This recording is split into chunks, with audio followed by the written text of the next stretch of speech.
Bom dia, telespectadores de televisão GMNN. No ouvintes FM Nacional FM. Incluímos o senhor Serroto Nebe Maxina Fatin sintoniza live streaming e a canal YouTube GMNN e da nema cloron da ruak baita ni Fórum Nacional Internacional Negócio Tinan Região Roronul Recintolo e a Timor-Leste. Ita se hahu ita ninia Fórum Idane. Excellencies, ladies and gentlemen, once again welcome to Timor-Leste's International Business Forum 2022. This is day 2, discovering blue and green opportunities for sustainable investment. Excelências, senhoras e senhores, bom dia e bem-vindo à volta ao nosso Fórum Internacional de Negócios de Timor-Leste 2023, descobrindo oportunidades azuis e verdes para o investimento sustentável. First of all, our sincere respect to His Excellency, the Vice Prime Minister, Coordinating Minister of Economic Affairs, Minister of Tourism and Environment, Mr. Francisco Calbuadilay. Badalaulu, kami respeito a Sua Excelência, Vice-Primeiro-Ministro, no Ministro dos Assuntos Econômicos e Ministro do Turismo e Ambiente, Sr. Francisco Calbuadilay. His Excellency, Minister of Transport and Communication, Mr. Miguel Manutelo.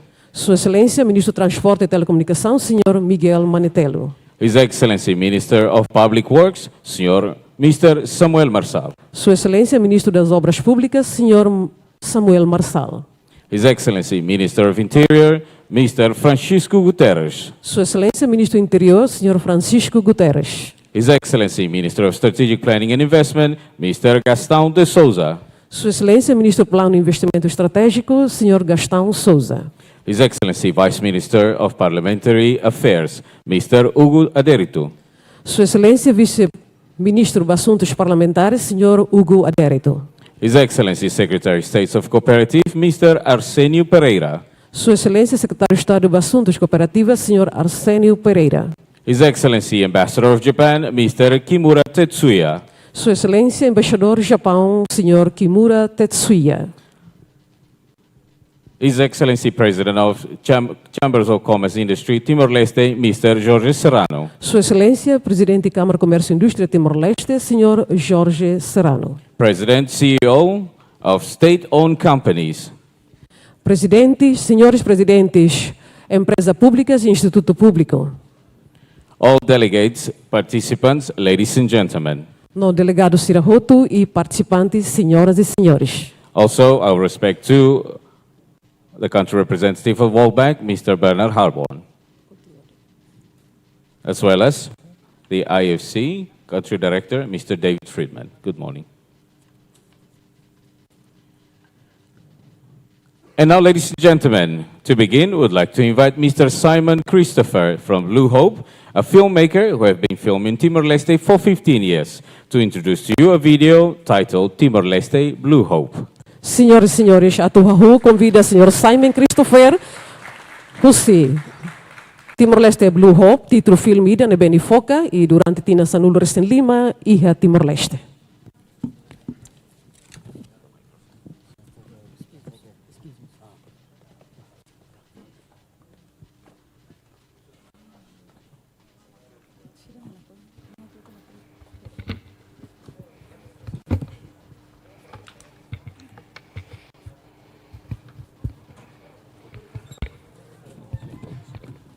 Hello.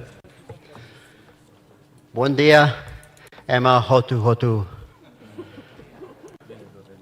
Selamat pagi semua. Thank you, Excellency Francisco Calbuadilay. Thank you, Excellencies, ladies and gentlemen, potential blue-green investors. Wonderful to be here. It's a great pleasure, real honor to be back here again filming and to show you a little short film from the last few weeks filming we've been doing here. Just a bit of background. I have been filming the oceans around the world for the last almost 30 years with my teams. We've filmed over 200 documentaries, published 7 coffee table books, and I've been coming to Timor-Leste for about 14, almost 15 years now. The first time I came was 2009 on a dive trip for the underwater TV channel in the UK. and I was absolutely blown away of the diving here. No one had heard about the blue whales that are swimming past Dili today as we sit here in this conference room.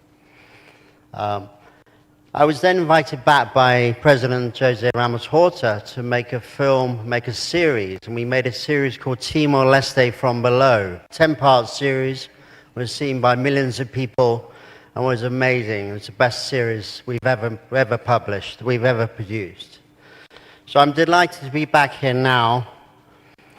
2023, we've got a 3-year project. We're filming a feature film called $1 Billion Blues, all about the blue whales as a way of kickstarting Timor-Leste's blue economy, bringing Timor-Leste to the top of the world in terms of marine conservation, and Whale Paradise, a 3-part series, natural history series, which hopefully you'll all be seeing in 3 or 4 years' time.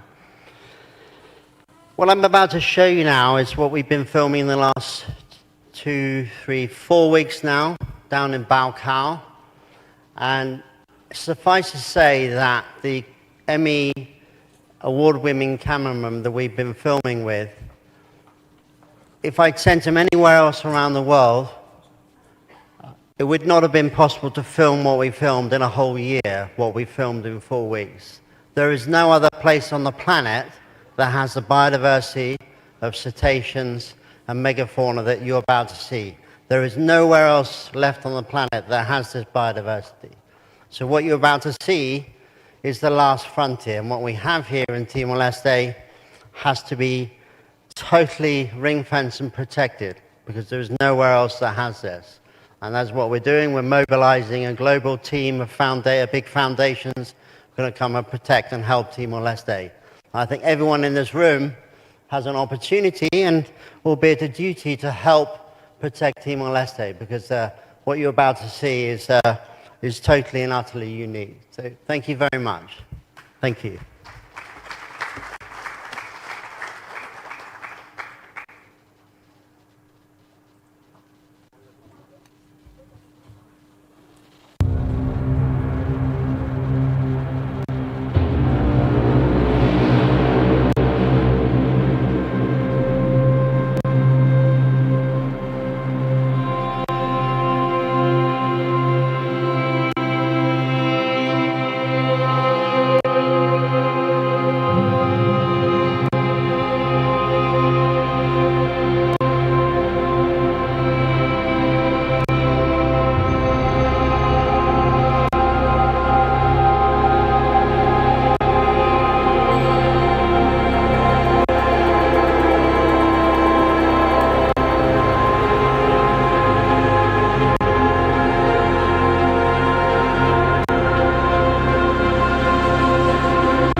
very much. Thank you.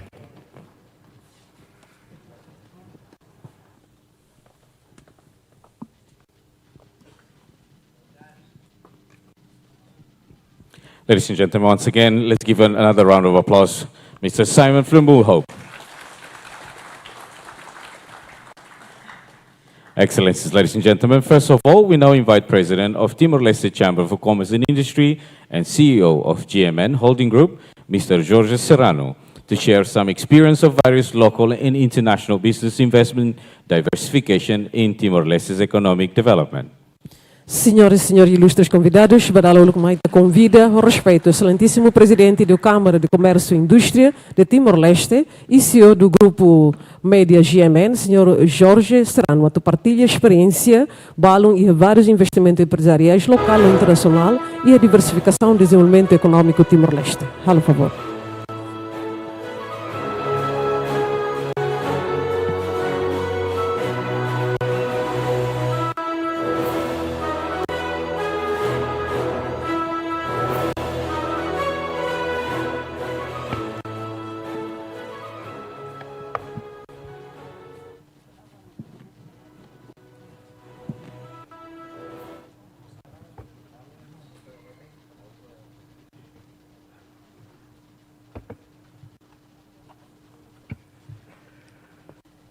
Em primeiro lugar, peço desculpa por intervir em língua portuguesa, a nossa língua oficial, mas depois irei fazer algum resumo em inglês. Sua Excelência, Sr. Ministro, Vice-Primeiro-Ministro, Ministro do Corredor de Assuntos Econômicos, Ministro do Turismo e Ambiente, nosso caro amigo e irmão Mão Francisco Colvadilai, Sua Excelência, senhores ministros aqui presentes, Sr. Ministro dos Transportes e Comunicações, Sr. Ministro Interior, Sr. Ministro do Parlamento de Investimento Estratégico, Sr. Ministro das Obras Públicas, Sr. Vice-Ministro da Presidência do Conselho de Ministros, Sr. Secretário de Estado da Cooperativa, senhores representantes do Banco Mundial, AFC, CEOs das empresas aqui presentes. Excelências, ilustres convidados, minhas senhoras e meus senhores. Em nome da Câmara de Comércio e Indústria Timor-Leste, dou-vos as minhas calorosas boas-vindas ao Fórum Internacional de Negócios de Timor-Leste.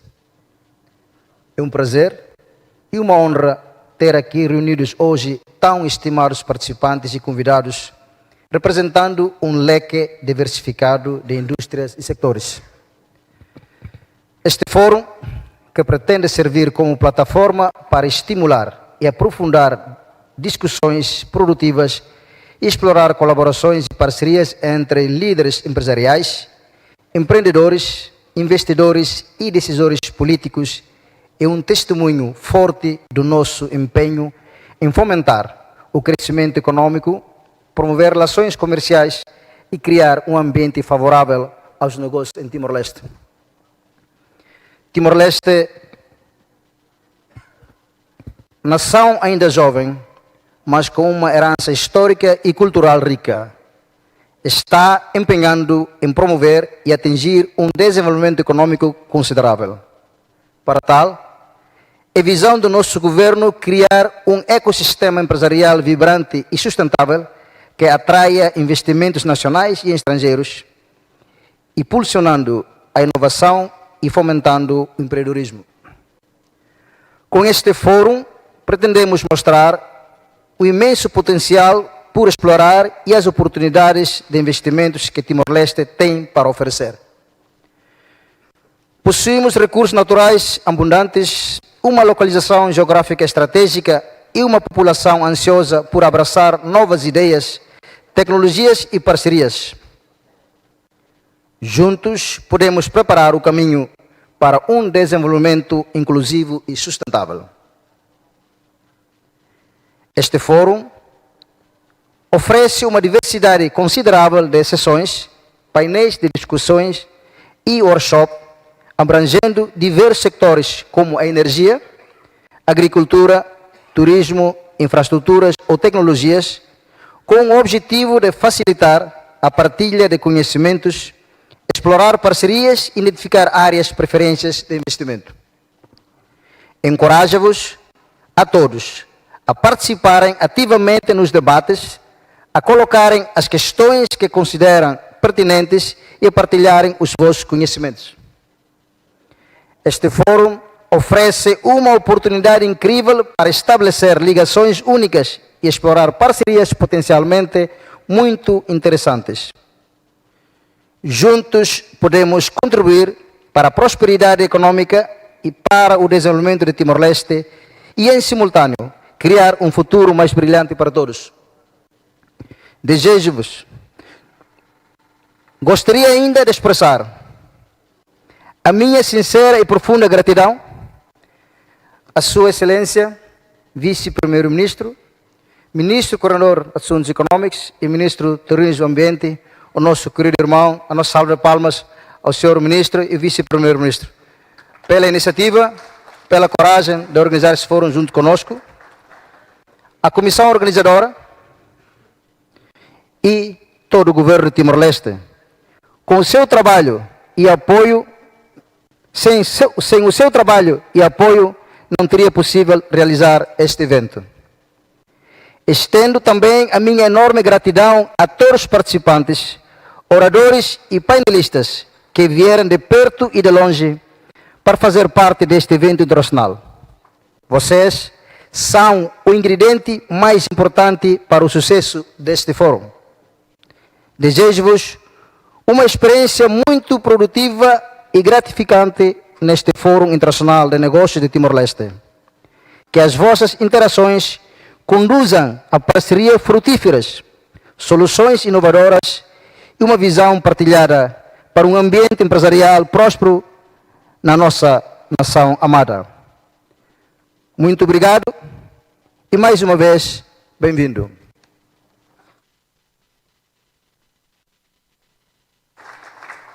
Finally, a few brief words in English for the English-speaking participant and guests. On behalf of the Chamber of Commerce and Industry of Timor-Leste, I would like to extend to you a warm welcome to Timor-Leste International Business Forum. It is an honor to have such esteemed participants and guests gathered here today, representing a diverse range of industry and sectors.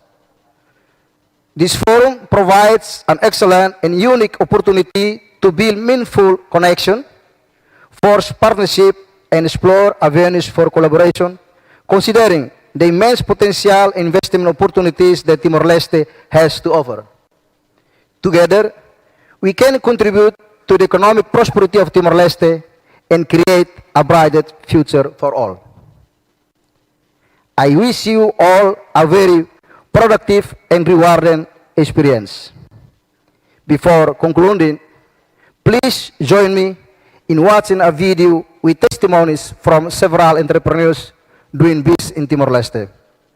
Thank you, and once again, welcome.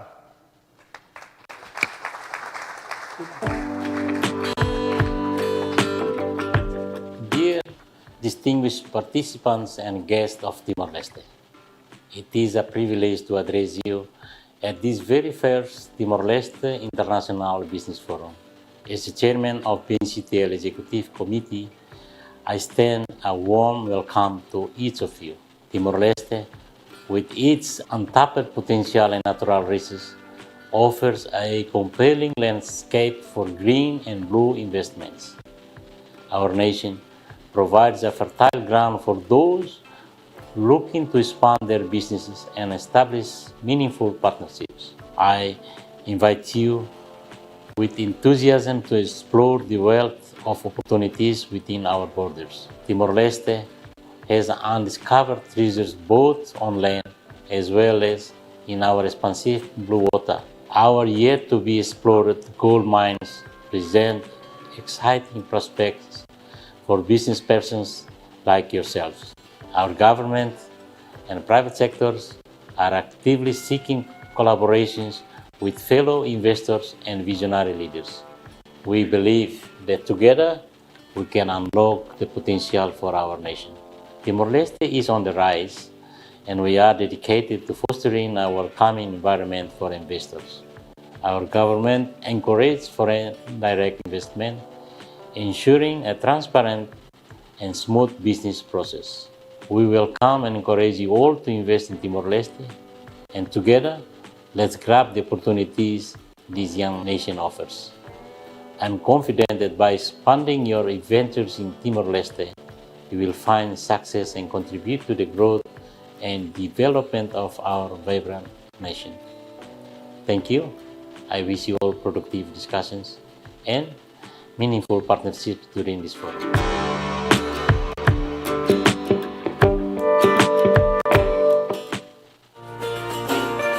Relationships are measured by trust. BNU has been in Timor-Leste since the beginning and has been present throughout its history. We have been around since day one, and alongside this country we have grown, supporting Timor-Leste in the implementation and evolution of the private sector, working hand in hand with all Timorese governments towards building a stable and sustainable economy. We have evolved and modernized our services, innovating throughout, pursuant to our clients' security and well-being, always supported in a pillar of trust. Across the country, innovation and trust in Timor-Leste. BNU, your bank. I'm very pleased to welcome you, all of Timor-Leste International Business Forum participants. I would like to extend a special warm welcome to the distinguished guests. I'm honored to have the opportunity to participate in this grateful event. Telkomsel has invested in Timor-Leste, especially industry sectors. We are grateful for the support from all of stakeholders in here, from governments, from partners, and all of people from Timor-Leste. We are here to participate, contribute to development our Timor-Leste, accelerating digital economic growth through provision of telecommunication infrastructure, broadband, and also digital services. Currently, more than 95% of our employees and expertise come from Timores. 75% at the managerial level are also Timores. And of that numbers, 50% are women leaders. Telkomsel is committed to always providing innovation for the country through developing community capabilities, support education, sports, art, culture for the young generation in Timor-Leste. Once again, thank you and welcome to Timor-Leste International Business Forum. Obrigado, Bara. Present in Timor-Leste since 2012, during the past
dia klitan, serviço dia no produto phone liutan. Timor ansira hatene katak bela hamutu ko Timor Telecom e a qualquer situação. Timor Telecom ita hotunya ligação. Solução e a itania ligação. East Timor Trading Group has a very vast and long history in Timor-Leste, spanning more than 21 years of operations in the country. Over that time, we have seen our operation expand and our investments into different sectors. And one thing that has been part of our core values and as part of our mission statement is really about improving livelihoods of the people. Last year at our 20th anniversary of East Timor Trading Group, we announced our vision, which is to create 1% of job opportunities in the country, either directly or indirectly, through our investments and creation of new businesses and organizations. That's 13,000 jobs. And it may come across as very ambitious, but we truly believe that through commitment and perseverance, we can get there, and that is shown by our 21-year history in the country. But when we look at the vision over the next 15 to 20 years, we must also look back as to how we started this organization. And it started from humble beginnings through our founders from Darwin in Northern Territory, Australia, Mr. Sakib Awan, our chairman, and Madam Neelafur Awan, our co-founder. From there, of exporting small items from Northern Territory into Timor-Leste, we have now grown into an organization that employs more than 200 people and representing multinational brands, premium brands in the country in our import and distribution business, retail operations, and also representing international franchises in the country as well. Mr. Sakib Awan desires to create a world-class facility to move our operations of East Timor Trading Group to, and I'd like to announce as part of this video Discovery Business Industrial Zone, which is the first establishment and founding project for real estate arm for East Timor Trading Group. This facility is a mixed-use facility meeting international standards, which will create industrial, commercial and retail space in Fomento 2, which is in the heart of Dili. And we believe that this is going to create thousands of jobs by attracting local investment of businesses who wish to expand their operation, but also make it easy for foreign businesses to come and do business in Timor-Leste. We're not only following international standards in terms of the infrastructure that we're establishing to make sure that investments are secure, but we're also looking to do this through sustainable investments by following and adopting EDGE Green certifications. This is very important for our first real estate project, and we have around half a dozen projects in the pipeline that we'd like to implement in the next decade, all following and ensuring that they are sustainable investments and following international standards. When we look at Timor-Leste, we have a strong belief looking at the last 20 years, and there have been ups and downs. And when we look at what was happening globally in 2008 and 2009, we saw that in 2011, Timor-Leste came in the top 10 of OECD countries with the fastest growth. This shows the resilience of the Timorese people, but also shows that they have the ability to recover quickly, socially and financially. So as we start moving towards 2024 and coming across difficult times as well, we believe and have faith that the country is going to open up for new opportunities that can be capitalized in the country. Timor-Leste is a fantastic country to operate business, and we strongly believe, looking at the past, that it has a very bright future. And our motto at East Timor Trading Group is building the future together. So we really believe that those words resonate with today, and we look forward to cultivating relationships with local businesses, community, government, and also across partnerships with the region and global organizations. Obrigado, Barak, and thank you very much.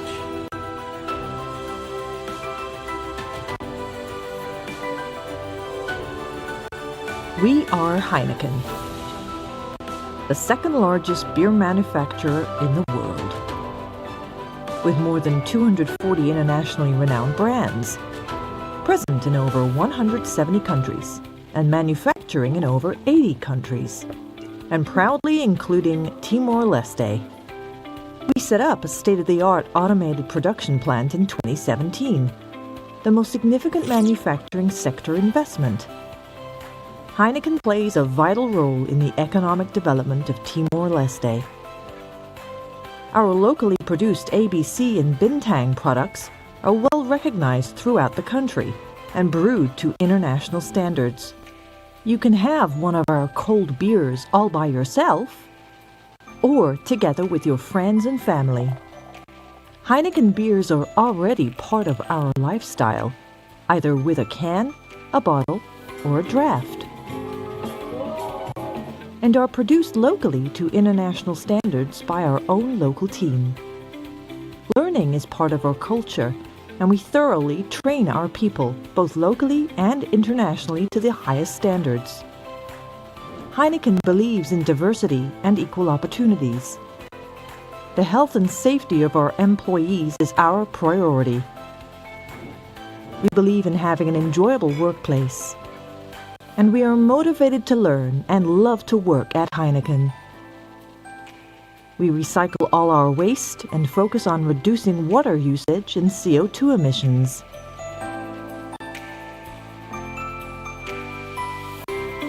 We care for the environment, being committed to brewing a better world, as well as supporting the community through our social responsibility projects. We supported planting more than 45,000 trees in the country, given access to drinking water to more than 3,600 families, and helped more than 40 single mothers raising their children. Together, we are brewing a better and more inclusive world.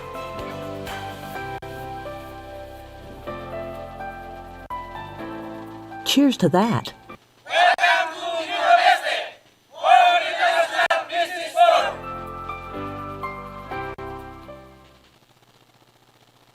Thank you.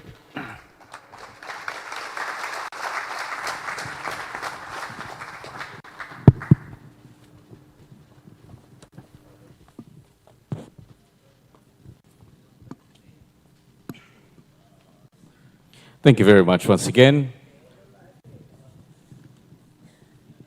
Mr. Jorge Serrano, President of Timor-Leste Chamber of Commerce and Industry and CEO of GMN Holding Group. Next, ladies and gentlemen, Excellencies, we would like to invite the Executive Director of Trade Invest Timor-Leste, Mr. Arcanjo da Silva, to present Timor-Leste's country value proposition. Senhoras e senhores, Turmaem convida a diretor executivo Trade Invest Timor-Leste, Sr. Arcanjo da Silva, se apresenta com uma proposta de valor de Timor-Leste.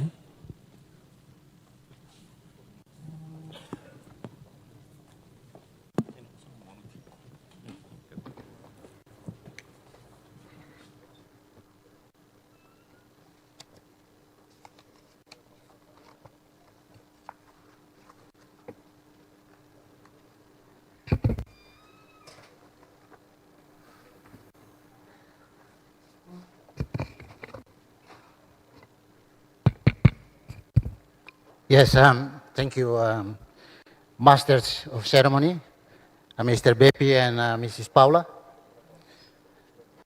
Before taking the floor to commence my presentation, I would like to acknowledge the presence of His Excellency, the Vice Prime Minister, Minister Coordinating for Economic Affairs, Minister of Tourism and Environment, and also the supervising body for Trade Invest Timor-Leste. And I would like to also acknowledge the President of CCITL, Chamber of Commerce of Timor-Leste, Mr. Jorge Serrano. Excellencies, Ministers, Vice Ministers, and State Secretaries of the 9 constitutional governments that are present here. Members of the National Parliament who came yesterday and today still joining us for the second day of the International Timor-Leste Business Forum. Representative of the Presidential Office who are present here. Honorable ambassadors of Timor-Leste in other countries that are also present here. Representative of Timor-Leste Development Partners, IFC, World Bank, embassies of our neighbor countries that are also here. The co-organizing committee members from the Office of Vice Prime Minister, Coordinating Economic Affairs, Minister of Tourism and Environment, and also from the Office of the President of the Chamber of Commerce of Timor-Leste. These are the professional people who make this wonderful and so much inspiring Timor-Leste Business Forum happen. And then they are the ones who organize us, invite us to gather here in this business forum. But I would like to also greet some existing and potential investors that are here in Timor-Leste. Just to mention few names, but because in the presentation of the President of Chamber of Commerce has identified few existing investors who are investing in Timor-Leste today, that dynamize Timor-Leste's economy today. It is here in front of your tables is Aqua Fresca, the second water bottling industry in the country. We call it Aqua Fresca Company. The other one is Gota Company. We call it Gota Bebidas. And also Dili Financial Business Center, also with us here. Heineken has been mentioned. Timor Port SH, very crucial investor that now we have utilized the port to dynamize Timor-Leste's economy. And also some investors in the villages, Conve Agriculture and Sorbonne, also with us here. We have to acknowledge them and greet them. And there is also a potential investor from Japan, Tsunesi from Japan, shipbuilding company, that also very promising. We have done the processes. Hopefully they can start a survey next year, and then we'll decide to come and invest in the sector. I'll be very kindly having you pay attention for the next 10 to 15 minutes to present the whys, we call it the reasons why you shouldn't be hesitating to make decisions to come to Timor-Leste and invest in the identified sectors that we call it the productive sectors.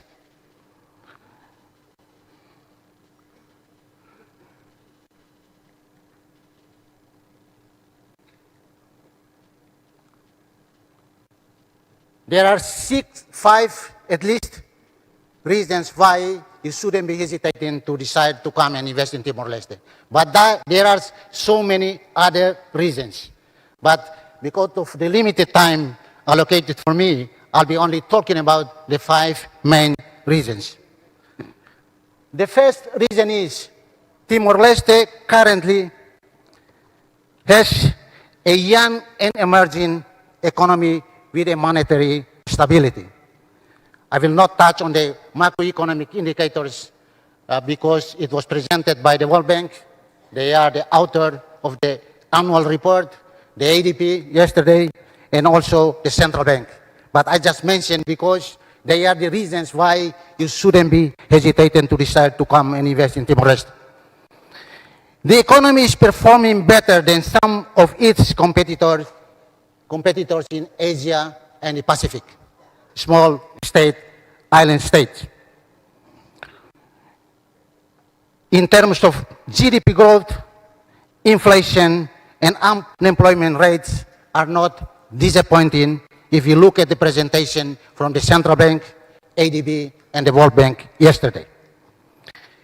The second reason why you should come and invest in Timor-Leste is the export platform. Sorry.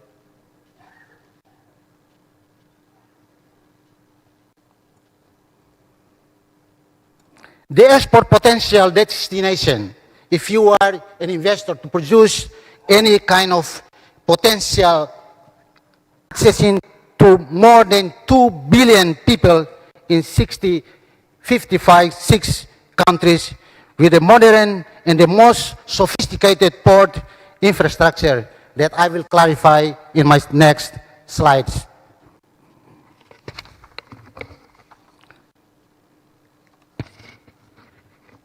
The third reason why you should invest in Timor-Leste, we have a competitive labor cost with a vibrant force.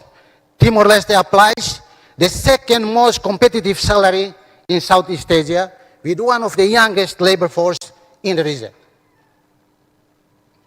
You may consider this one of the variables to do your feasibility studies and decide to come and invest in Timor-Leste. The fourth reason is Timor-Leste applies in Southeast, among the countries in Southeast Asia and the Pacific. Timor-Leste applies,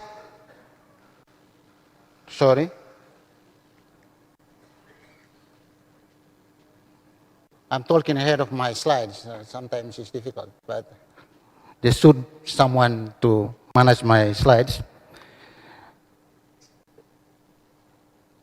In Southeast Asia and the Pacific, Timor-Leste applies the second lowest tax and most attractive tax incentives, such as 100% tax exemption if you are able or you are eligible to have declaration of benefits or sign a special investment agreement or investment certificates based on the current private investment law and also the current investment regulation number 2, 2018.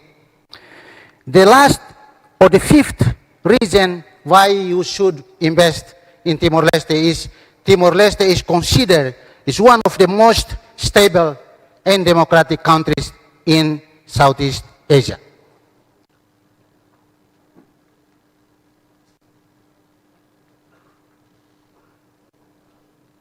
So, this is the content of my presentation to clarify the reason why, the 5 reasons that I have just explained. Who we are, the dynamic of growing economy, the operational cost, and the legal framework and investment incentives. Of course, I'm not going to talk about every one of us who we are here, but I'm going to talk about Trade Invest Timor-Leste and who are the people there and welcoming you to facilitate you and to support you until you invest in Timor-Leste. Timor-Leste, Trade Invest Timor-Leste is a public institution that currently designated under the Vice Prime Minister, the Minister for Coordinating Economic Affairs, Minister of Tourism and Environment, is the supervising body to decide all the policy level decisions to support you to invest in Timor-Leste. And Trade Invest is coordinating all the technical aspects to support you from the day you come to knock our doors until we bring up your investment proposal, your investment dreams to the higher level at the Council of Ministers to make final decisions, if necessary, to the Council of Ministers by law and regulations. And the Minister, Vice Prime Minister, is the highest supervisory body that can support you at the Council of Ministers to make final government decision. Yes. You. So, if you look at, can you come back? Yeah. No, still in the last, the before one. Yes. If you look at, there are 4 numbers here. We provide market access and custom-made information to the investors. So if you don't have enough information, data about our dynamic of economic in the country, you come to knock our doors. We will provide necessary information to support your feasibility study to make final decision to invest in Timor-Leste. Number 2, we coordinate technical institutional cooperation to collect technical opinions, legal opinions, to make a report and recommendations to the government to make final decisions to your investment in the 5 identified sectors, but you are still free, according to Article 9 of the current private investment law, that you apply free initiatives. Trade Invest is just guiding you to invest in the identified sectors to be in line with our National Strategic Development Plan 2011-2030, and then also in line with the current 5 years current 9 constitutional government program and also every annual action plan that we promote our economic development by give the main role to the private sector, private investment. We should also do the soft landing support. If a company from any country in the region or on the globe coming to Timor-Leste to invest, pretending to invest in any sector, but haven't registered a company, we can also support you until you register a company, fulfill all the requirements, and come into trade invest to do a following processes until you invest in Timor-Leste. And then we also provide the administration processes until we government attribute declaration of benefits, special investment agreement signing, but also including support you until you have land lease agreement with the Minister of Justice and the State Secretary of Land and Property to be able to access to land and to invest. Next slide, please.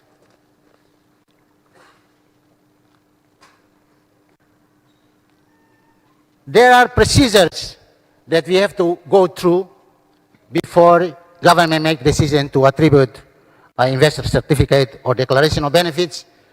But you may have here that sometimes it's difficult to get declaration of benefits. Sometimes it's more difficult to sign a special investment agreement. Sometimes it's more complicated to sign lease agreement. Because this is not only trade invest, its role, responsibilities alone. This is a different line ministries, different government entities responsible to coordinate until we are in the same direction, in the same decision to support you to invest in Timor-Leste. But let me show some figures here. I don't want to poison you because yesterday we have got more information, macroeconomic data, indicators from three different institutions, Central Bank, ADB, and the World Bank. All the reports that Timor-Leste has from the Ministry of Finance and Central Bank, and also the credible institutions like World Bank and ADB. So I don't want to elaborate on this, but these are the figures of macroeconomics in comparison to few other countries in Southeast Asia and the Pacific. We are performing better in terms of economic GDP growth. We are performing better in inflation rate, unemployment rate, with 1.3, a little bit more than that, inhabitants of Timor-Leste. Sometimes you look at that figure and you said, the market is very small. But please come in and invest here. We will support you to also export your products to other countries, to other markets in the region, in the global market as well. We are in the process of final stage to integrate to ASEAN, to access to more than, as the President of Chamber of Commerce, Mr. George Serrano said in his intervention yesterday, that entering into ASEAN, we will be able to access to more than 600 million people. Very big market.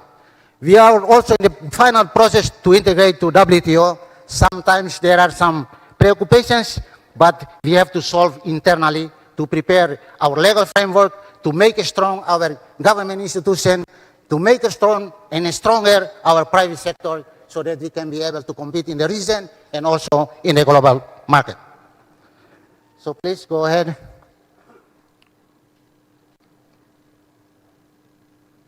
As I said before, that Timor-Leste applies the most attractive, lowest minimum salary. Sometimes we are happy to mention this, but out there, our workers, employees in private companies, in the government entities, they are not happy because that's very low. But we can potentially utilize that as one of our competitive instrument to compete with other countries in the region. Because bringing investment attraction is a fight. It is not easy. We have to make easy to investors to come and invest in our country. 5 minutes more, come on. Yes, I think I don't want to have more time on this, but I would like to go to the legal instrument. Probably that's the most important thing that you would like to hear. Sometimes you can read in our website, but how we implement these legal instruments. Number one, the current private investment law number 15, 2017, and also the government decree law that regulates the private investment law itself. So, according to our Constitution, Article 140, the state has to promote investment to develop our economy, to create the welfare of our people. That's the mandate of our national constitution. To reflect this article in the Constitution, government established the private investment law. We have second revision at the moment. We have the very first private investment law in 2005. We revised it in 2011 to private investment number 14, 2011, and then we revised again to current private investment law. Sometimes, Your Excellency, distinguished guests, ladies and gentlemen, why should we keep changing? Because we have to adapt to the dynamic, the trend of economic development in the region and also in the globe. That is why we have to adapt ourselves. As we go along to develop our economy, we have to look at around. To be much more competitive, we have to adapt, adjust our legal framework, make our institution strong enough, but the principle behind it to facilitate, not just to welcome investors. We can better welcome investors, but if we don't facilitate, an investor can never invest in the country. So our current private investment law foreseen the rights for investors. But don't forget, the state also, the investment law also foreseen the responsibilities of the investors. You have the right to enjoy fiscal incentives, tax incentives, custom benefits, but then you have your responsibility to implement your investment dreams. Trade Invest is there to facilitate you to make your investment dreams become realities. So these are the figures. But I may talk a little bit about this article, free initiative. When the government identifies 5 sectors, it doesn't mean government obliges you to invest limited to that sector. The law foreseen your free initiatives. You can still free to invest in other sectors that are not even identified by the government, but you will enjoy less benefits because the law says if an investor who invests in the 5 sectors, then they are eligible to enjoy the benefits, tax incentives, and custom incentives as well. But according to our current private investment law, to be in line with ASEAN, we adopt negative list.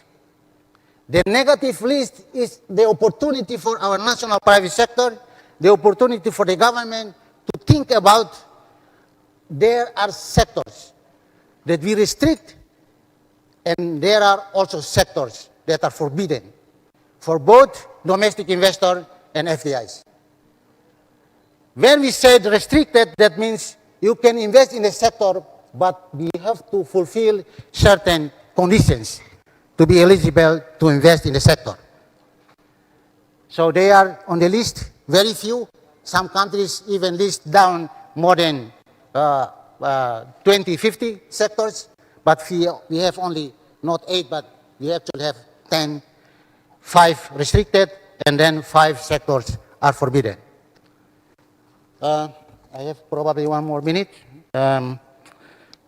Please, if I couldn't finish my presentation, you always welcome to Trade Invest, and we will discuss better. But if some of you can return already tomorrow, even though Trade Invest is, the people working there is sleeping at the night time, our website is working 24 hours a day, 7 days a week. Because the website is there to still attend you to make final decisions to come and invest in Timor-Leste. Until our people is there to facilitate you to invest. I mentioned about land lease agreement. The land lease agreement sometimes is difficult. Why? Because we have to coordinate with the State Secretary of Land and Property from the policy level, decision-making level, but down to directorate level, to look at the lands that are available for investors, not belong to private, that means belong to a state. If they are not belong to a state, that means they belong to private. And then this way of negotiation should be different, applies for private land and then state land as well. But you can list land for up to, I think, according to the decree law applies in the Ministry of Justice, can be up to 150, but you can start with 50 years plus 25. But based on the current private investor law, the maximum is 100 years. You lease a land, you start with 50 plus we can negotiate 25, 30. That's based on negotiations. But we can start with 30 years or 50 years. You can only enjoy that benefits once you get declaration of benefits, sign a special investment agreement, or land lease agreement. And then, according to the current private investment law, you have the right, once you got the declaration of benefits, you have the right to access to 5 working visas almost automatically. But we have to process it through the right mechanism. But Trade Invest will be in front of you to support you, organized, until you get the 5 working visa. The kind of working visa that government will offer to you is not for all the technicians or employees that you bring in from other countries. They should be directorate levels, managerial levels, the skills that currently Timor-Leste doesn't have. To be able to enjoy the tax incentives and fiscal benefit incentives and tax benefits, 1 more minute, please, so that I can be able to thank our honorable investors. You have to have declaration of benefits. Must be a process, administration process, technical process until policy level decision making. So that you can be able to access to this kind of benefits. Our current private investment law, many of you know, if you read already our website, the document, the current private investment law, we provide in Portuguese and English. We discriminate the benefits period based on the location. Geographically, we discriminate. If you invest in Dili, the capital, the benefits that you're going to enjoy with the duration of only 5 years. But don't worry, the law is still foreseen that you can still expand your investment capital or reinvest, and then you still have the right to apply again for the reinvestment declaration of benefits. But if you invest in Oikusi and Atauru Island, you will have 10 years to enjoy the tax holidays. If you invest in other municipalities, 10 municipalities, we will limit you up to 8 years only. Sometimes we consider the other side of the Comoro River is Stili, but if you look at that, sometimes the small part of it belongs to Likisa. So you almost invest in Dili, but you enjoy different period of tax holidays. That's the law says. So we serve you, we support you, we facilitate you, we monitor you by law and by regulations. Why? Because eventually we have to monitor you to write a report to our supervising body that currently is the Vice Prime Minister and Minister for Economic Affairs, coordinating economic affairs, Minister for Tourism and Environment, to also eventually annually report to Cámara de Cuentas. Why? Because if you enjoy the tax incentives, that's the power of national parliament. Only with law you can enjoy that. So we have to be accountable to report to Cámara de Cuentas. Cámara de Cuentas de inglés, ¿no? Sure. Code of Audit, yes. Your Excellency, Vice Prime Minister knows this is very important. Hopefully, Prime Minister can appoint the fiscal unit to support this, because otherwise, when we go to Parliament, they will insist this to us.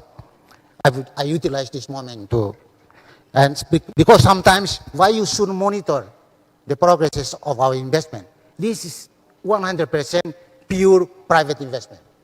Why should you monitor? We have to monitor because you have enjoyed the tax incentives. That's very much the power of national parliament. So we then, what's the, please bring up the final slide, please. Otherwise, I cannot be able to conclude my presentation. No, the final one. I need the last one. The very last one. I don't need to talk about this because you know 5 sectors. Yes, the beautiful smiling lady from Trade Invest has come up just to thank you very much, and I translate it to Obrigado Barai. Please come and invest in Timor-Leste. Trade Invest is created to facilitate you to be able to invest in the country. I thank you very much.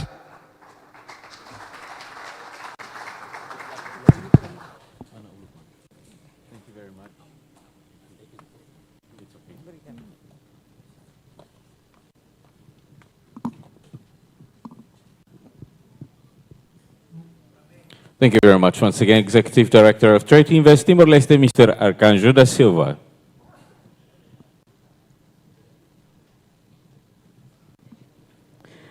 And following is the update on Timor-Leste's oil and gas development opportunities. Representing the President of National Authority of Petroleum, Mr. Gualdino da Silva. Representing Member of Board of Directors, Mr. Carlos Alves, from the National Authority of Petroleum. Senhoras e senhores, turma aí se acompanha muito a atualização com a oportunidade do setor petróleo no gás de Timor-Leste. Também convida membro do Conselho Diretivo, senhor Carlos Alves, representa o presidente nacional do petróleo, ANP.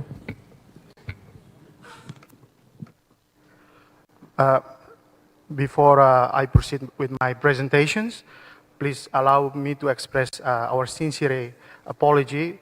President Gualdino could not make it this morning, today's sessions, because he's leading very important negotiations on the Greater Sunrise. So that's why I've been instructed to be here this morning. Before I proceed with my presentations, please allow me to acknowledge the presence of His Excellency Vice Prime Ministers and members of governments, Secretary of State of the 9 constitutional government, His Excellency Member of Parliaments, private sectors, academics, and also I have one of my colleagues from Department of Industry and Energy from Australia, Monique. I'm not sure he's here as well. Development partners, IFC and World Banks, and and everyone. Good morning. Welcome to this forum and welcome to the oil and gas section. So without further ado, please allow me to proceed with my presentations. So Autoridade Nacional de Petroleum is basically a public institute. It is entrusted by law to regulate, supervise petroleum activity in Timor-Leste, including a special regime area, Greater Sunrise. So that is the powers and functions of the National Petroleum the National Petroleum Authority or Autoridade Nacional de Petroleum. Today I am going to focus on four main aspects. Since this is a business forum, I will start with legal certainty. If investors want to invest in this country, in oil and gas sector, I think the pertinent issue is whether their rights and obligations is protected by the law or not. And the second, I will explain about a production sharing contract. It's a model of contract that adopted by the National Petroleum Authority, similarly different to Australia's concessionary system. Basically, I will explain PSC for productions and also PSC that currently we use for exploration phase. And then opportunity for the new blocks that we announced since 2019 during the second licensing round, and other opportunity that this sector may offer to private sector. So the legal certainty, we have a complete regulatory framework that can provide, ascertains the rights and obligations of investors who wanted to invest in the oil and gas sector. We have a petroleum activities law, which set out a contract where a state, through the Ministry of Petroleum and Mineral Resources, through IMPM, can enter into with a company. It sets out also criteria. Where a company wants to invest in the oil and gas sector, they should have these three critical criteria, fulfill these critical criteria: technical capability, financial capability, and they have good corporate citizenship. And we have subsequent regulatory framework to regulate petroleum operations in the offshore territory of Timor-Leste. So during the exploration phase up to productions and the latest phase called the commissioning. And also we do have the same regulatory framework to regulate petroleum activities in the onshore territory of Timor-Leste, and other law that applies together as on a subsidiary basis. So please allow me to start with the current PSC that at the current production stage. As you may all noted that we have PSC TLO SOT 1912 and PSC TLSOT 1913. This is PSC that for the Bayundan field. And I think you all know that this field was discovered in 1995. There are two development phases happen. And currently the field is heading towards its end of field life. So the next phase that we'll be entering into is the decommissioning. So during this decommissioning, there will be another arrangement. There will be opportunity where private sector can tap into.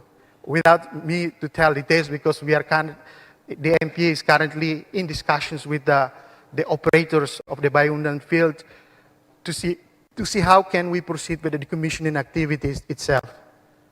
So there are various opportunities there, providing goods and service.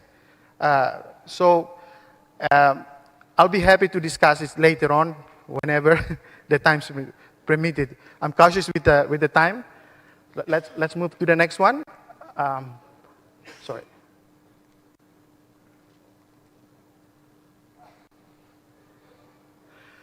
While having one PSC on the production phase, we also have PSC, production sharing contract, on the exploration phase. So we do have four PSC exploration phase on the onshore, and the 5 PSC on the exploration phase in the offshore territory of Timor-Leste. So I'm just going to quickly go through. This is one of the example PSC, which is PSC TLSO-T 1911. The operator is ENI, together with its joint venture. The activity has been undertaken there. Unfortunately, exploration phases is high risk. It is not always when you go and invest a lot, you encounter hydrocarbon. At some stage, you may not encounter. This is one of the examples.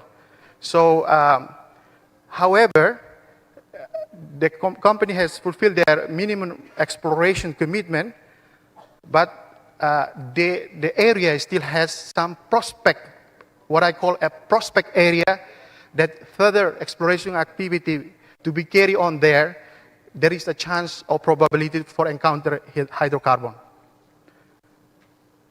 And the same thing for PSC TLSO-604. It is, the operator is ENI, it's an Italian company. The PSC is still also under the exploration phases.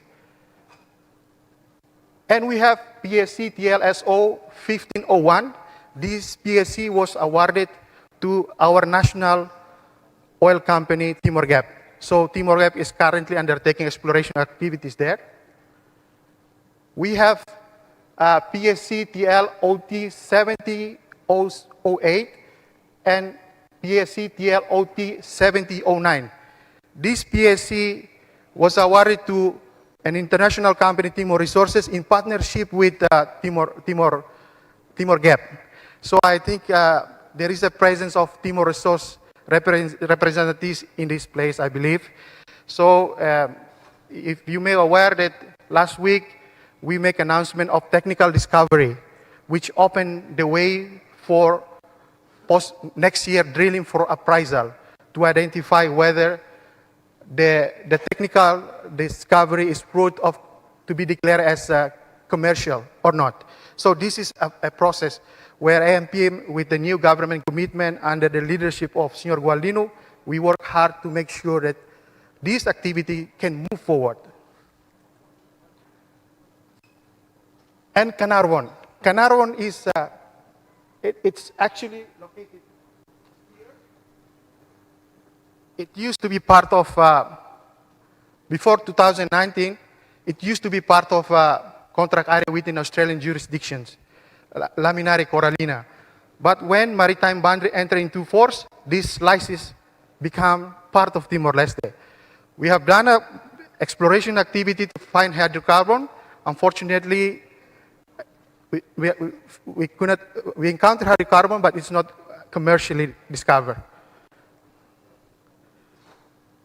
And there is one is called Sundagas. This new contract area is currently under the exploration phase, but this is discovered field.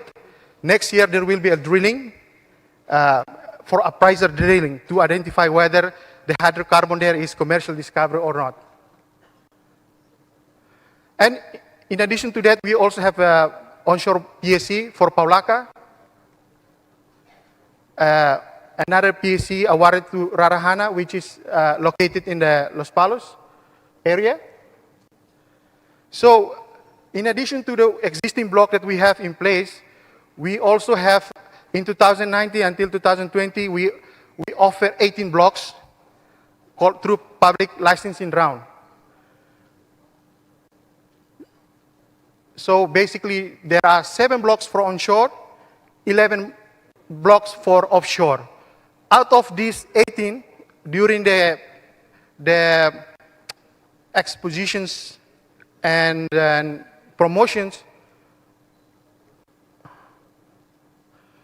we were successfully announced the bid winner. So the block, let me check it. Sorry. Oh. Yeah, oh, sorry. Block A was awarded to Timor-Gap, and then Block B, we are, the bid winner is Esperanza Timor 1 LDA. It is a Timorese company, the first one that that was announced a bid winner for the onshore block for Block B.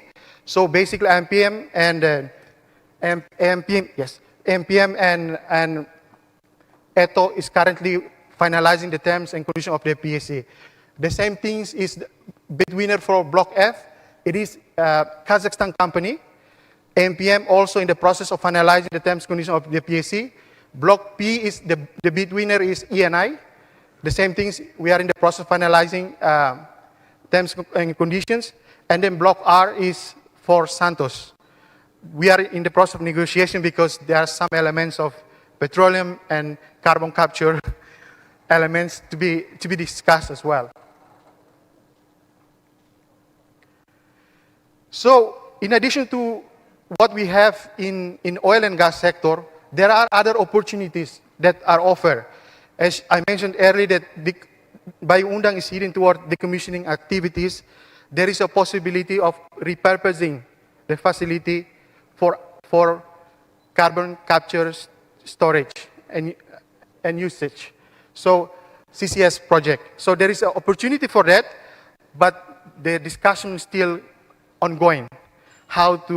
What sort of frameworks in addition to that, we are also working with international partners, IFC, through technical works to identify what are the regulatory framework needed to develop this CCS.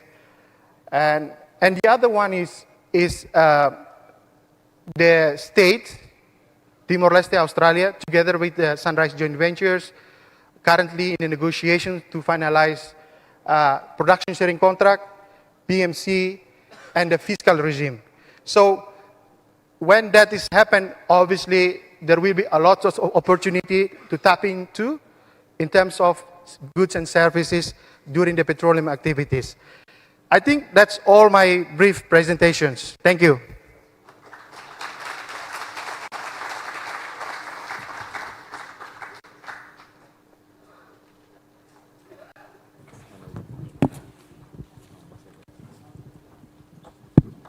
Dali datang tani Basaliman, ba Senhor Carlos Alves, representa presidente ANPM.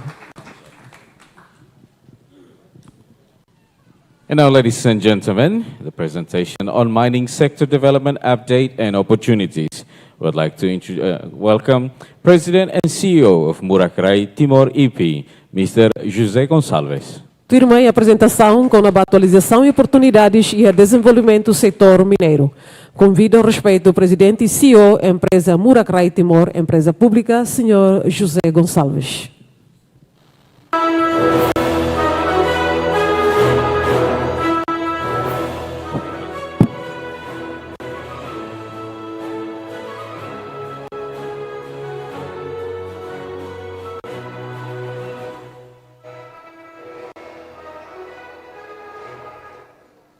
Should I talk now? Okay. Se halo apresentação ia lianteto, nebe bamaluk sira nebe karek la acompanha, la bela acompanha, bele hak besigang e depois de fórum né para bele reta explicação dia clitan. I would like to first acknowledge the presence of His Excellency, Vice Prime Minister, Member of Government of the 9th Constitutional Government, Member of Parliament, ambassadors, development partners, investors, all delegates, ladies and gentlemen, very good morning to all of you. I have been given a topic to talk about the mining sector development update and also opportunities, so I'll stick to these 2 points for the next 15 minutes or so. I think it's very important, before I dwell into the development, I just need to give you a bit of background of where things are. So the interest in the geological potential of what is now known as Timor-Leste has been there since a long, long time. What we recorded is that in late 1800s, Portuguese, the Dutch, Germans, they have been here in this island, wandered around to understand what this island holds in terms of geological potential. But it is not until mid-1900s that we start to see meaningful studies and assessments of the geological potentials of Timor-Leste.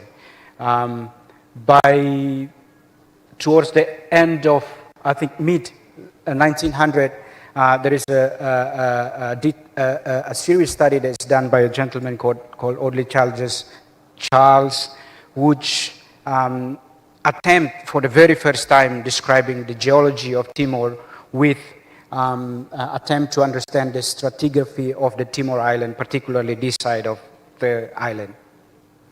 And since then, we have carried out a number of activities by different parties, the Indonesians, some Australian geoscience, and also Timorese geologists.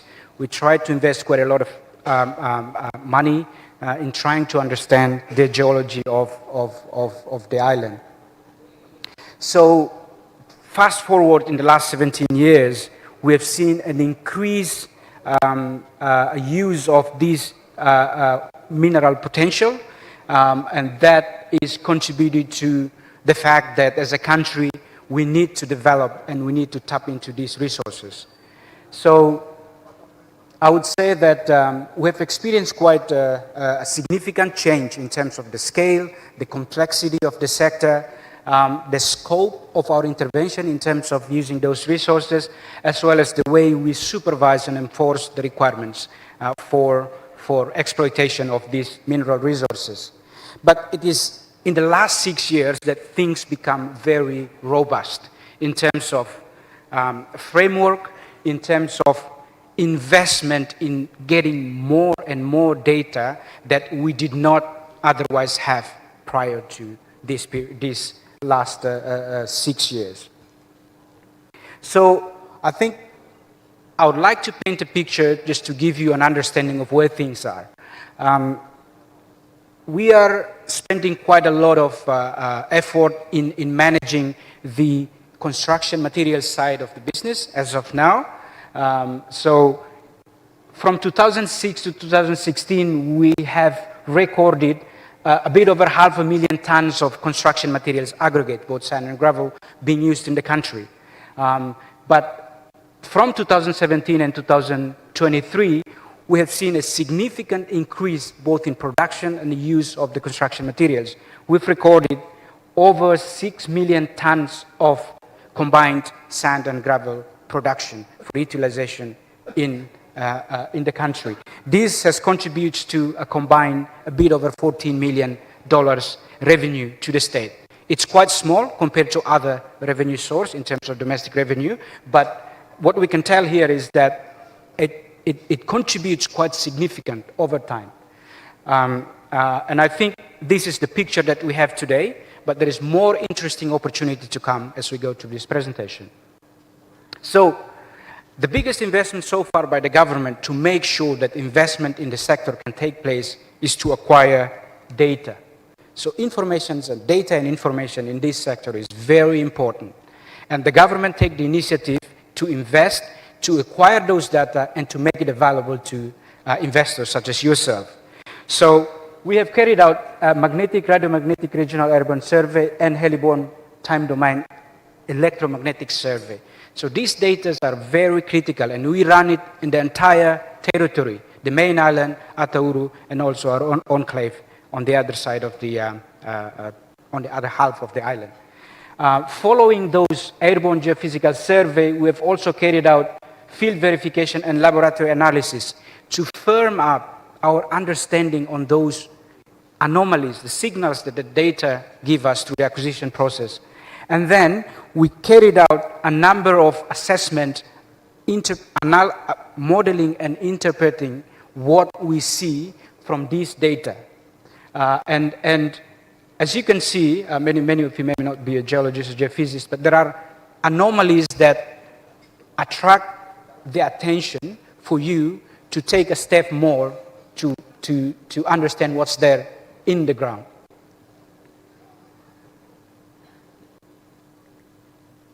So those are the situations that we have today.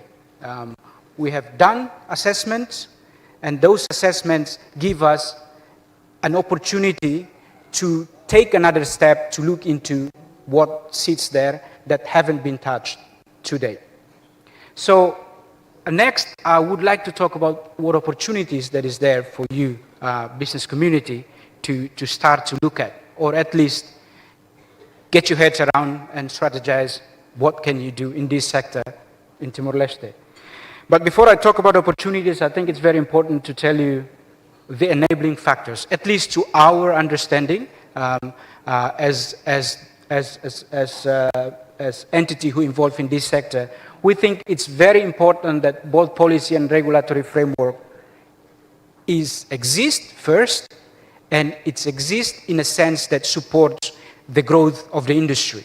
So from both policy and regulatory framework perspective, we do have constitution, the mining code, regulations which currently being worked on, enforcement and sharing of geoscience data and information. So these are critical, and the government, in terms of creating this framework, we do have the basic frameworks that will support the decision to invest, which has been covered by the President, Executive Director of the Trade Invest, and also the code that clearly stipulates your rights and obligations and the rules of the games when you invest in this sector.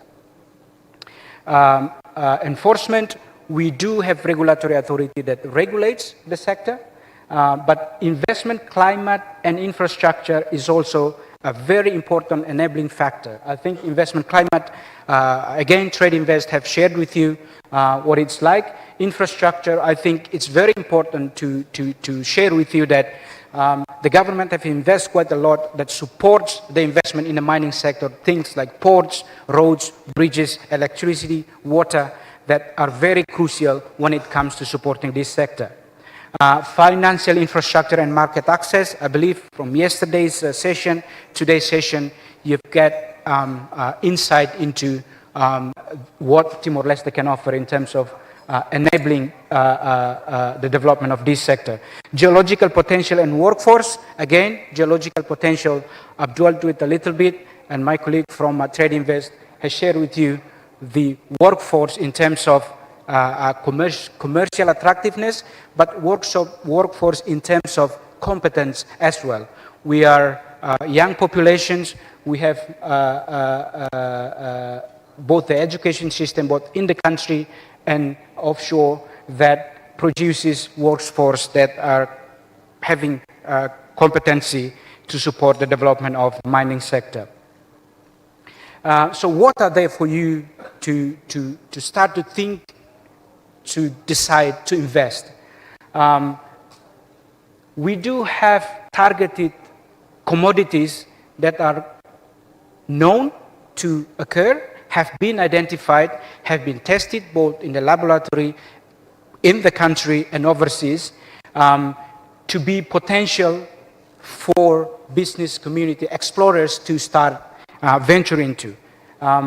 These metallic minerals are things such as commodities such as copper, gold, zinc, chromium, and manganese, which is, in terms of the distribution, quite well known to exist in the main island, but also in the enclave island. There are other industrial minerals, non-metallic minerals that are quite there in terms of distribution. Kaolin, limestone, bentonite, marble, gabbro, dolomite, and gypsum. I should point out that both limestone and marble currently being explored by two companies. We have limestone potential that is suitable for convert into both cement product, and also limestone for ornamental stones that are currently being looked at. So other commodities are still there, being identified, but not yet sort of properly explored. And I'll tell you in the next slide what can you do to tap into these resources. The next one, which is quite unknown to date, but our latest information shows that we can tap into these commodity, rare earth elements, which is very crucial to today's society when you talk about green energy. These are the potentials. Currently, we are running a tender for mining. So as you can see, there are 7 zones. There are concession areas, a total of 49 concession areas being developed within these 7 zones. They're being tendered out with different commodities that can be bid by companies. Unfortunately, the bid closes a month ago. The result will be awarded by the end of this month. But there are other blocks that are still available for you. I advise you to visit this website here to understand more about the potential, where you can bid, how you can bid, and what type of minerals are there for you to bid. So that's the opportunity, but there is one element that is quite important, is that the government has committed to establish a new state-owned mining company to venture into this opportunity. So this state-owned company is established by means of the decree law number 64/2022 of 6th September. So we are only 2 months old. And I'm here to represent the company. So our vision is to be the catalyst for economic growth and social development. And our mission is to sustainably harnessing wealth from mineral resources through investment in the entire mineral value chain for Timor-Leste's economic and social development. Our core business are mineral explorations, both quarrying and mining, processing and transportation, marketing and services in the mining sector. Our strategy going forward is to seriously involve in mineral exploration. We are now in the process of assessing potential assets that we would like to acquire. So from next year onwards, you can expect that we will have asset exploration portfolio that will cover both metallics, non-metallics, and hopefully, if the assessment goes well, we will venture into rare earth elements as well. So I will leave you with 3 statements. First, Timor-Leste has geological potential that is built from our geological understanding of what we have in the country based on rigorous investment in terms of acquisition of data, interpretations, and modeling as well. Second, we do have framework in the sector that guarantee your rights and obligations when you come to invest in the country, that sets out rules of the game when it comes to investment in the country. Third, we have a state-owned company that will involve in the business directly in the mining sector. So I think the whole 3 segments is very important for you as a business community. We have the potential, we have the law, we have the engine to explore in the mineral sector in Timor-Leste. So I think you shouldn't wait. Thank you very much.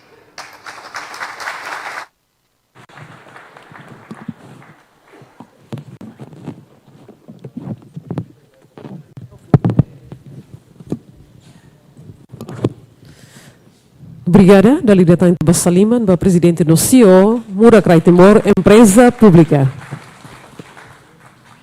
And now, ladies and gentlemen, our last presenter, we would like to invite the country resident of International Finance Corporation, IFC, Mr. David Friedman, to present public-private partnership opportunities in Timor-Leste. Senhoras e senhores, por último, Itacara convida country resident da Corporação Financeira Internacional, IFC, Sr. David Friedman, onde apresenta oportunidades de parceria público-privada.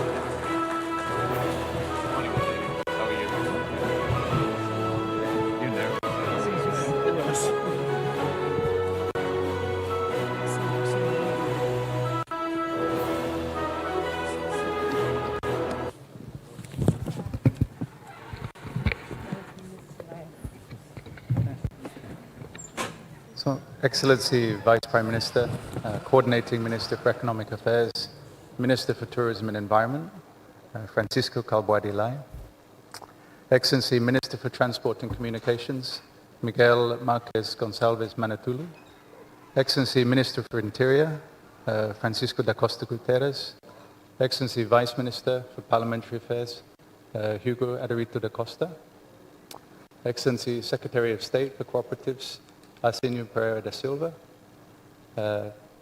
President of Chamber of Commerce, Juan Jorge, members of Parliament, ambassadors of Timor-Leste and Japan as well, members of the Chamber of Commerce, partners, friends and guests, good morning. So I'm conscious that I'm the last presenter and time is probably a bit tight, so I will try and be fairly quick. But for those of you who are not aware of IFC, please just allow me to begin by introducing IFC. So we are the largest development finance institution dedicated to the private sector. We are part of the World Bank Group, and we're present in over 100 emerging markets, headquartered in the US, in Washington, but with offices in Singapore, Hong Kong, Jakarta, Sydney, and of course in Timor-Leste as well. To give you a sense of the scale, so last financial year ending on the 30th of June, our total commitments in new financing were $43.7 billion. And importantly, I think for everyone in the room here, our strategy includes a commitment to do more in frontier markets like Timor-Leste. Public-private partnerships are one part of what IFC does. So we work with governments on the structuring of PPPs, and then we work with the private entities. We provide financing and other support to help with implementation. So over the last 20 years, globally, we've worked on 173 PPPs across 56 countries, and the total financing is over $46 billion. You can see one of those 173 projects, the T-Bar Bay Port in Dili, and that map shows you the countries where we have PPP specialists based. So just to highlight to you our commitment to Timor-Leste, we have a PPP specialist based full-time in Dili in Timor-Leste. We do not have one in Jakarta. We do a lot of business in Jakarta, but we don't have someone there. We just send them from Singapore if needed. But we have someone here full-time to work with the government and to work with partners. So PPPs mean different things to different people, and you hear the word thrown around a lot. But basically, there are three key things that separate a PPP from another kind of ordinary public contract. So the first is that it's long-term. Okay. The second is that the private party takes responsibility for management, and they take a risk. And the third is that their remuneration, their profits, are intrinsically linked to performance. So the contractor cannot make money without delivering.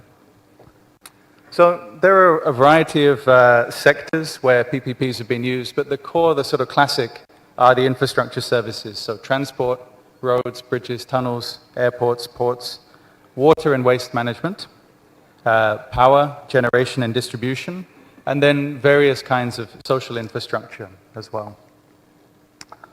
So IFC's support for PPPs in Timor-Leste dates back to 2011. We were invited by the government of Timor-Leste, I think at that time it would have been the fourth constitutional government. Together with ADB, we did a review of PPP opportunities within the country. And so we started with a list of 22 candidate projects that the government had identified. And there was an initial filter which looked at how well the projects had been defined, so how much information there was, whether they could generate revenues, and whether they would be suitable for a competitive tender as well. And so about half of the projects were filtered out at that stage, and then a more in-depth review was carried out on the remaining 11 projects. And it was quite an in-depth multi-criteria analysis, but it was basically looking at two factors. So would the private sector be interested? And then how easy and quickly could the structuring and implementation be carried out? So you can see oops. Okay, I'm not sure how the pointer works, but you can see the scoring there. What I would draw your attention to is that T-Bar Bay, which is the project that was implemented, was rated as having a very high level of private sector appetite, but it was not rated very strongly in terms of ease of implementation. It was recognized from the beginning that it would be a complicated project and a bit hard to implement. And there were other projects, for example, government buildings, medical laboratories, even a passenger ferry service that would have been easier to implement and also would have been interesting for the private sector.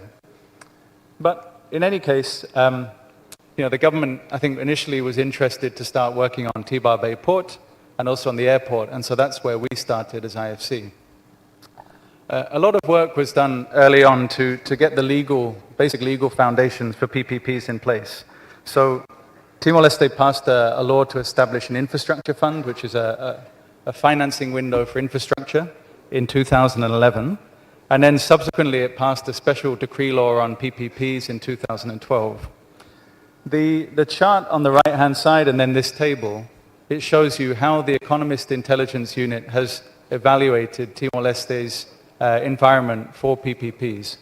And what you can see is that Timor-Leste is actually above the global average, above the regional average in institutions and also in regulations for PPPs. And it's scoring a bit below the average in the area of maturity, the investment and business climate, and also financing. And that's a function of the market being at an early stage in development. We haven't had that many PPP projects here. But the basic legal framework, regulations, and institutions are very positive and have been rated very highly. So T-Bar Bay was the first major PPP project in Timor-Leste. It's also the largest non-oil private investment in the country since independence. So phase one of the project, it's structured as a 30-year concession. Phase one has a capacity of 200,000 TEUs per annum, and the total investment was 280 million. So the government contributed $130 million in viability gap financing, and the private concessionaire, which was Bolloré, invested $150 million and took all of the risk. It was structured as a design, build, finance, operate, and transfer concession. And so at the end of the 30 years, the port assets will be transferred back to the government. And the bid parameter, that, apart from technical qualification, was minimum subsidy from government. So you can see the port there. It's up and running. It's been operating for about 1 year. To give you a sense of the transformation, you can see in this table a comparison of the basic specifications of the old Dili port, which is opposite Hotel Timor. So some of the guests, I think you're staying in Hotel Timor. If you just look opposite, you'll see the old port. And so you can see that the length of the quay face, the draft, the space for containers, the equipment handling, and also the efficiency, it's a total transformation. And as I said, we knew at the outset that this was going to be a difficult project, complicated to implement. And so, to be very frank, it took almost a decade from the initial discussions with government through to the port opening. So you can see that IFC, together with the government, held a conference, a little bit like this event, but only focused on the port, and that was in 2013. A special decree law for the port was approved in 2015. The concession was awarded in 2016. We had financial close in 2018. And then with the delays caused by the pandemic, the construction finished and the port opened in 2022.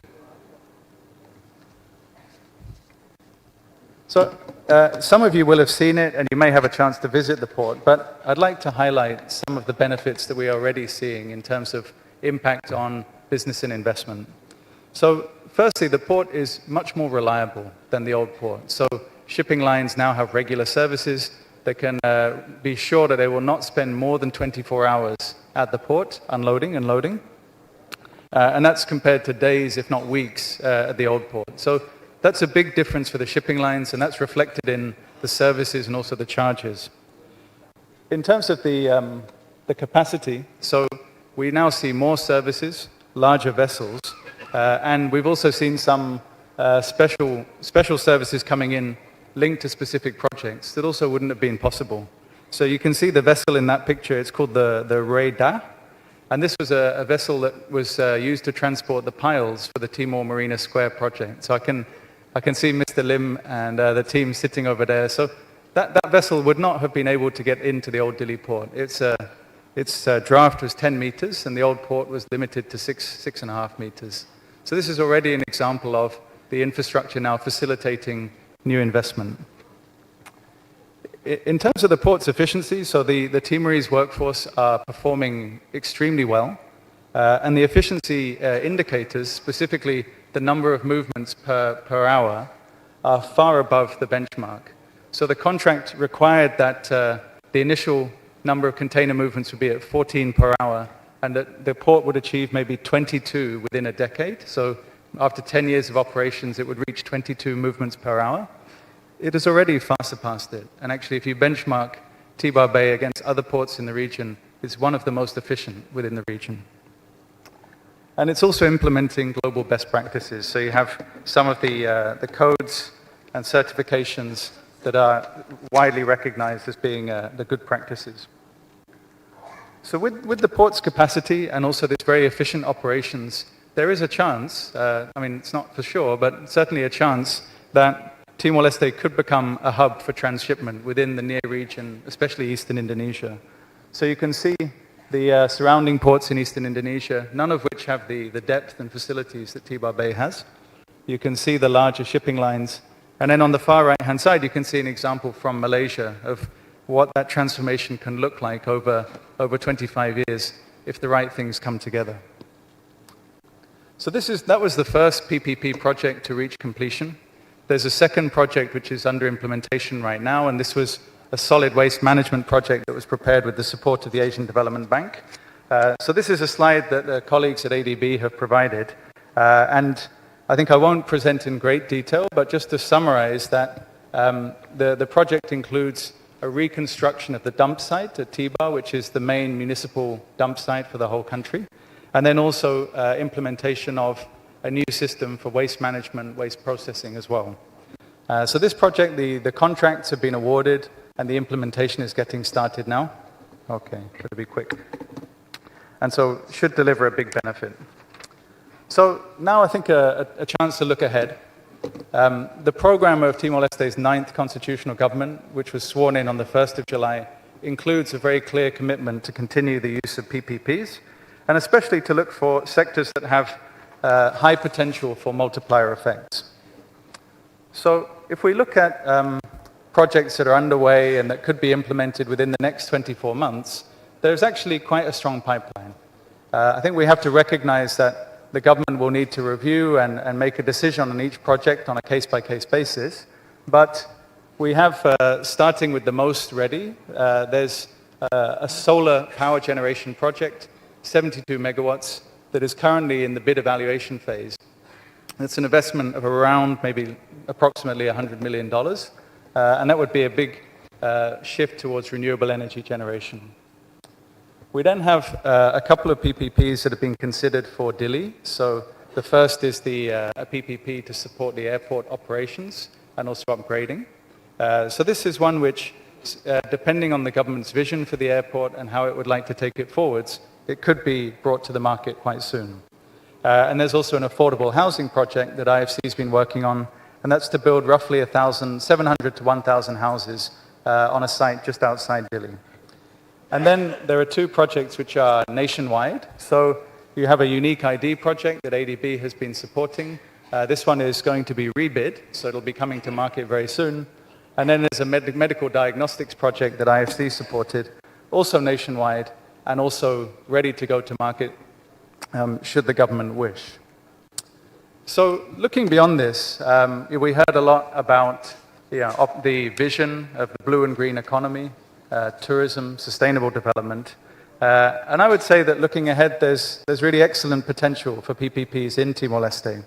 That includes the traditional infrastructure services, so things like transport, energy, waste management, but perhaps also some innovation, a bit along the lines that my colleague Bernard spoke about yesterday. So looking at the productive sectors, so maybe tourism, agriculture, fisheries, and perhaps also the manufacturing and industrial parks.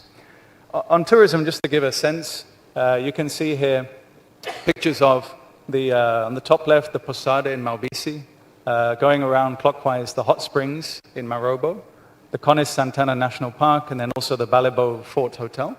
So there are over 100 historical Portuguese buildings spread around the country, and some of those would have the potential to be redeveloped as tourism destinations, and potentially, a public-private partnership can be a good model for doing that.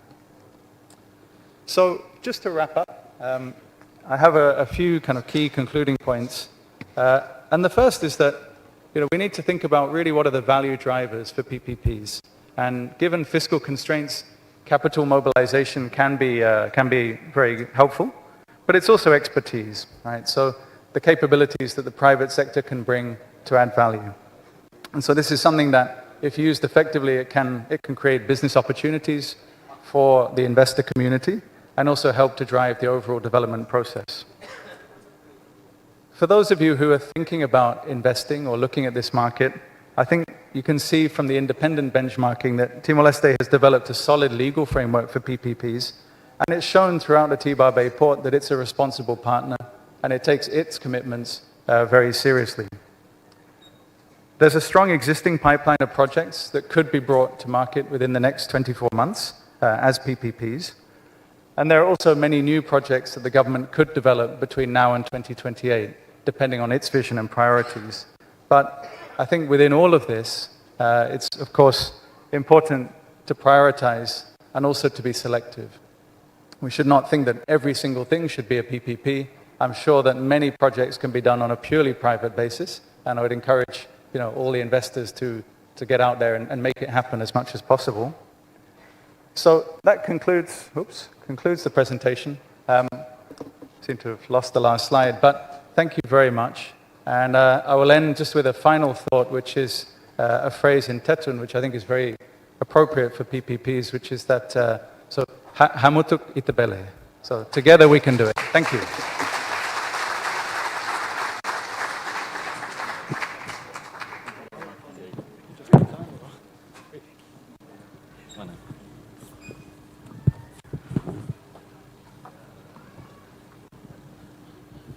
Thank you very much once again, Country Resident of International Finance Corporation, Mr. David Friedman.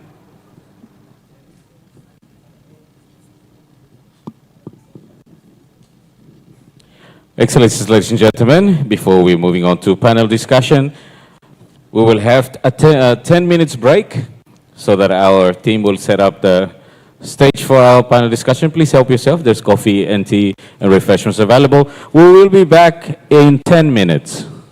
Senhoras e senhores, antes de estamos a sessão painel discussão e tem 10 minutos para coffee break.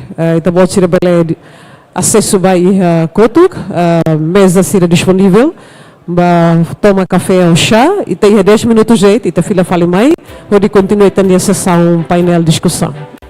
Also for your information, our lunch will still be held at Dili Convention Center at 12:15.